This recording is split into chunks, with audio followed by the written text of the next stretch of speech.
My body is a cage. We take what we are given. Just because you've forgotten doesn't mean you're forgiven. I'm living in an age that screams my name at night. But when I get to the doorway, there's no one in sight. You're standing next to me. My mind holds the key. Set my spirit free. Set my spirit free.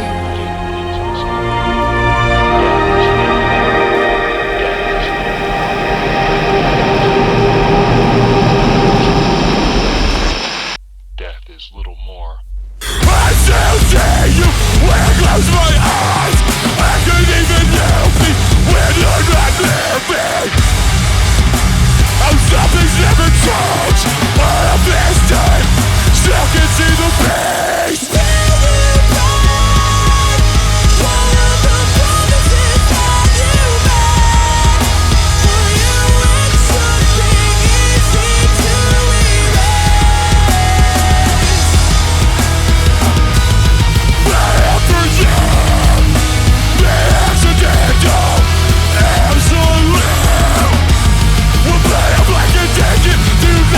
Understand, I'd rather never hold it than have it in my head. All of these lies that you visit me, so I don't have your company.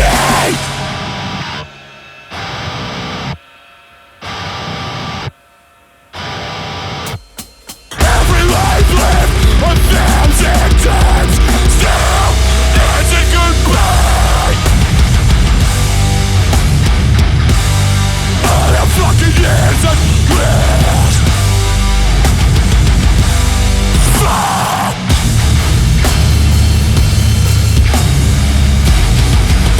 As a train for the first time in my life. Will you break all of the promises that you made? For you it's something easy to erase.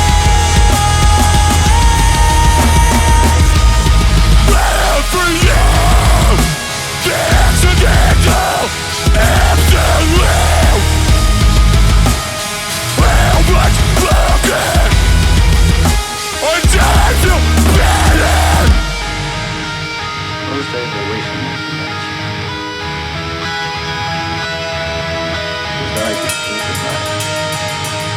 I didn't have to walk around with a knowledge that there was no one I could feel out there. I've lived this, but never gone.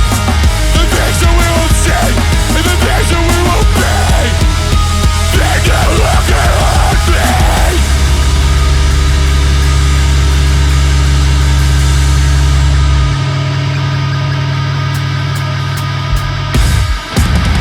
I'll take a learn again. Till my left. The hands are covered in the blood of the wind and the wildlife.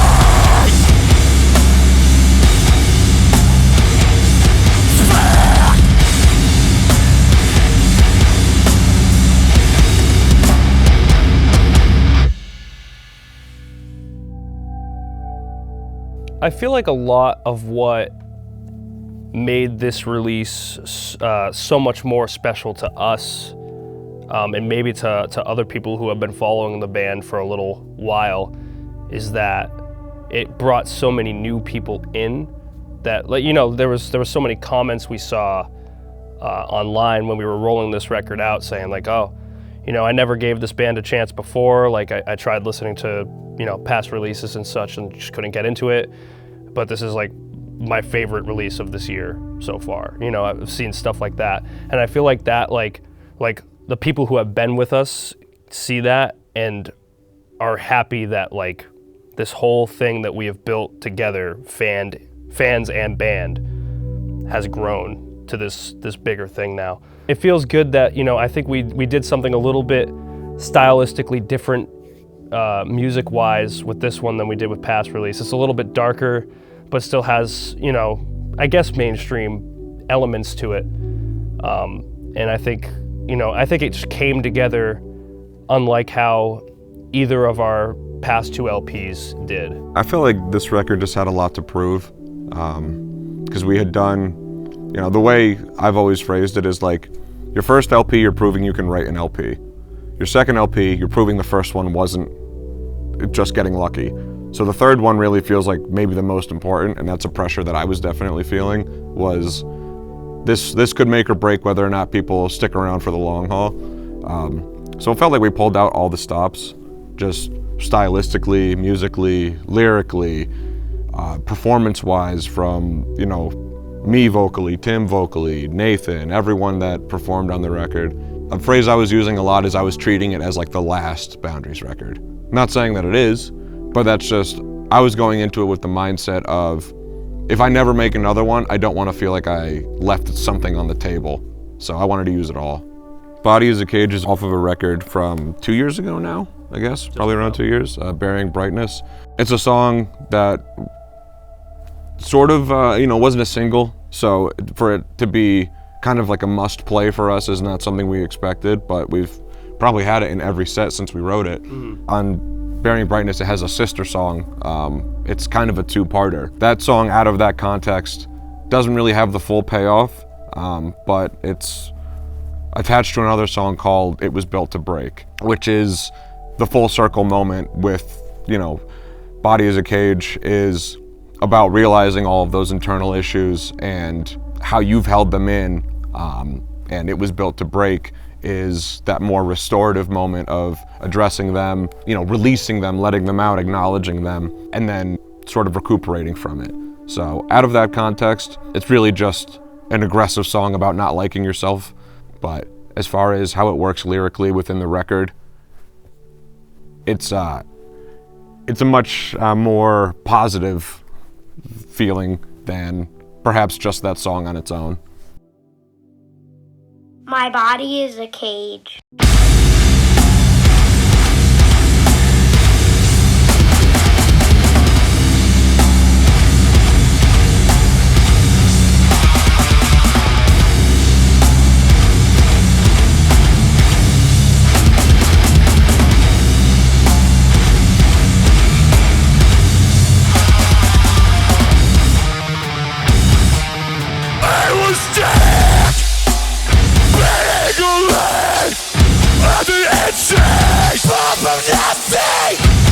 Dancing from conflict to a life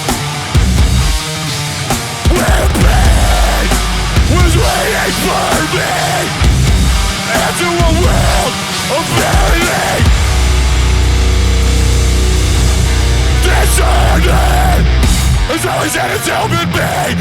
Once it's good, what will repeat? I'm gonna be easier just to survive day to day. To use everybody, well they use me. My body is a fucking cage, and all the things I hate. My attempt to escape. My body is a cage, built to pay. My body is a fucking cage. All day long, things I hate. My only chance to escape. My body is a cage, built to pay. Prisoner of blood, reality, self-esteem. All of it kill me before it defines me. No one fucking gets a happy ending.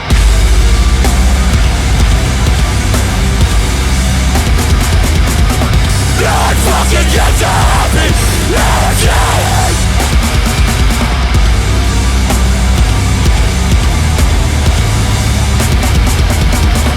No one fucking gets a happy ending. Yeah, my body, fucking cage. Tell me, please, let me breathe.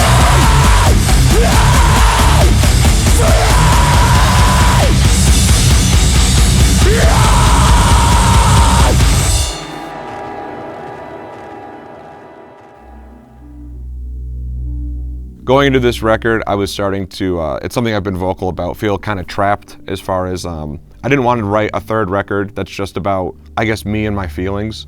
Because it was starting to feel like I wouldn't be allowed to make stuff unless I was not doing well emotionally. It felt like kind of a trap.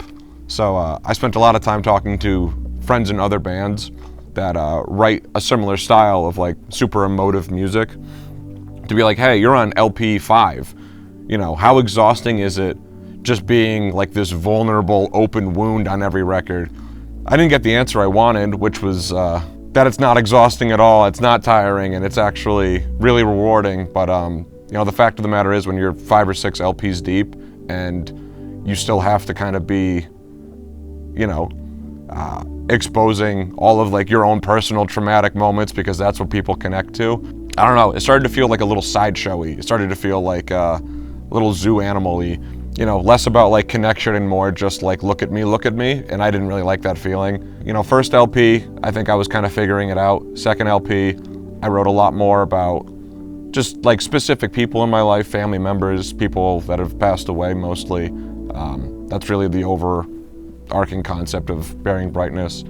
And then with this latest record, I wanted to do just a little bit of everything. I wanted to write stuff that was personal to me, stuff that I do connect to and is important, and I also wanted to experiment and try to write outside of that box, because I didn't want to fall into the hole of having to do the same thing every time. Figure if I try something new on LP3 and people like it, then that means I can try something new on LP4. And you wrote Darkness Shared about that same feeling too. Yeah, I mean, those feelings are throughout the record, of just, you know, the need to keep making something because somebody validates you for it. You know, you already know they like this, so why not just do that again? You know, having to make the conscious decision to stray away from what you know works, because, you know, at that point you're just a puppet, you know. And I think that's like another thing that really separates this new record from the other two. I feel like he was a lot more versatile in writing styles, like whether it be storytelling, there's still some vulnerable moments in there, and then there's songs that are just like, I want to cut you in half, you know? Like there's just like a whole mix of like the different ends of the spectrum with heavy music, because there's like, you know, you have bands that are strictly storytelling, you have bands that are strictly like, woe is me. But then there's like, I think we found, or I should say, he found the appropriate middle ground as far as lyrical content goes, that just kind of brought everything together in such a nice, like, concise package, for sure. It's all about expression. Mm-hmm.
I fucking burn for you!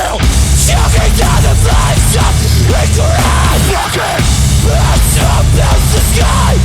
R.I.P. I don't forget, and I'd rather be dead than forget!